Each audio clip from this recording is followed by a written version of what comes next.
सारे दुख देने वाले। बहुत प्रकार का कर्म, कांडात्मक कर्म, यह अंतिम में क्या करेगा? दुख देगा आपको। कैसे दुख देगा? जैसे कर्म कांड में हम फंसे हुए हैं। कर्म कांड में देवी देवता, ये पूजा पाठ जो कुछ भी करते हैं, ये क्या करेगा? आपको लेकर के चला जाएगा स्वर्ग में। यही सब करते हैं, मन लगता है। ऐसा नहीं है बेकार हो रहा है, कुछ भी कर रहे हैं पूजा पाठ। ये पूजा पाठ, देवी देवता, जो कुछ भी करने के लिए हम सीखे हैं अपने माता पिता से या अपने पूर्वजों से या अपने पुरोहितों से, जो कुछ भी सीखे हैं, ये आपको स्वर्ग ले जाएगा। इसका अंतिम परिणाम है स्वर्ग। और वहां जाएंगे, पुण्य का फल भोगेंगे, विशाल सुख का साम्राज्य मिलेगा, और लौटेंगे तब सब पढ़ाई खत्म। जितनी पढ़ाई, जितनी पूंजी कमाए थे, सब पूंजी खत्म, वही भोग करके खत्म हो गया। 1000 बरस भोगिए, 2000 बरस भोगिए, 4000 बरस भोगिए, भोग लिए वहां पर, और वहां से लौटेंगे सारी पूंजी वहीं खत्म। अब लौटेंगे यहां से, तब क्या होगा? दुर्दिन शुरू होगा आपका। आएंगे आकर 4,84,00,000 जोनी भर बतिया जीव विनस, भटकिएगा इधर आकर के, कुत्ता गधा भेड़ बकरी आदि की जोनियों में घूमते फिरेंगे। आएंगे वहां से लौट करके, पुण्य की पूंजी खत्म है, अब कुत्ता गधा भेड़ बकरी की योनि में घूम रहे हैं। यही स्थिति हो जाएगी। तो ये अंतिम दुख में बनाएगा। तो बहुत विविध कर्म और अधर्म, माने जो पाप कर्म है, अकर्तव्य कर्म है, इसको करेंगे। और बहुत प्रकार का मत और मतांतर, ये सारे के सारे दुख शोक देने वाले हैं। इसलिए कहते हैं, विश्वास करी कह दास तुलसी, राम पद अनुरागो। राम जी के चरणों में प्रेम होना चाहिए, तुलसीदास जी महाराज कहते हैं। तो माता सबरी गई थी राम जी का पूजा करने के लिए कहीं पर, कहीं है रामचरितमानस में चर्चा कि फलना दिन गई थी राम जी का मंदिर या और किसी मंदिर में? कहीं नहीं गई। क्या करती थी वो? बैठी रही। कहां पर? मने जवानी में गई, जिस समय शादी हुई उस समय, अब पड़ी रही कितने दिनों तक? कोई 11,000 वर्ष, कोई 13,000 वर्ष, अब कितने बरस तक? मन हजारों बरस तक पड़ी रही। करती रही क्या?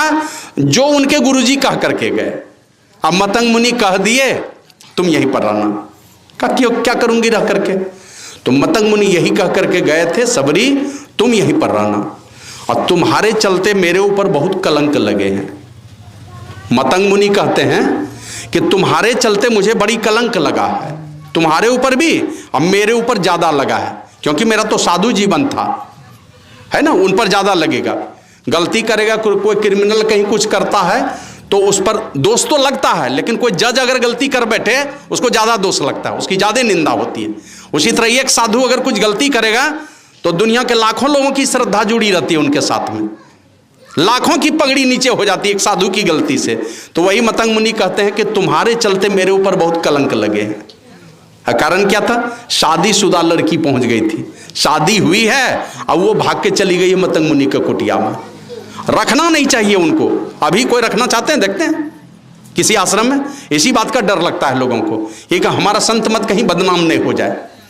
इधर हाल में सुने होंगे, एक महात्मा है वृंदावन में, अच्छे संत है, प्रेमानंद जी महाराज, आप लोग सुनते हैं, बड़े त्यागी बैरागी लोग हैं। तो उनके पास एक शिष्य आई, उनकी भक्तिन थी। वो कहती महाराज, और शिष्य लोग आते हैं तो आकर के आपको माथा टेक के नमन करते हैं, प्रणाम करते हैं, आपके सीने से भी लग जाते हैं, आपको आलिंगन करते हैं।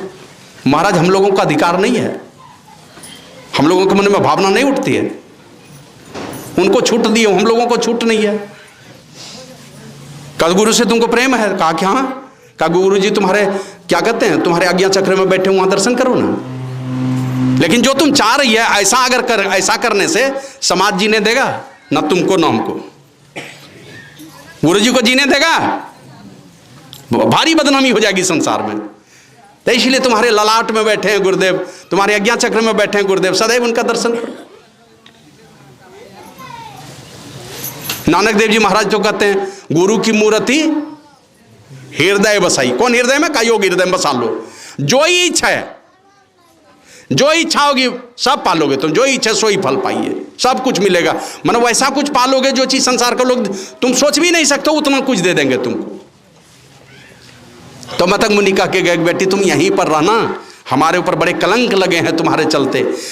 प्रभु श्री राम आएंगे यहाँ पर, अभी अवतार नहीं वो आएंगे, और वो आएंगे और सबसे पहले जब तुम्हारी कुटिया में आएंगे ना, जो दुनिया के साथ ये सारे ऋषि मुनि और दुनिया के सारे लोग मैंने जो कलंक तुमको दिए हुए हैं, हम भी कलंकित थे, ये सारे कलंक धुल जाएंगे। सारे जो हमारे ऊपर कलंक लगे हुए हैं सब धुलेंगे जिस दिन प्रभु श्री राम इस कुटिया में आएंगे और सबसे पहले आएंगे तुम्हारे यहाँ।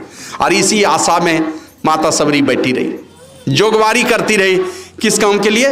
कि हमको गुरु, अपने गुरु जी का कलंक धोना।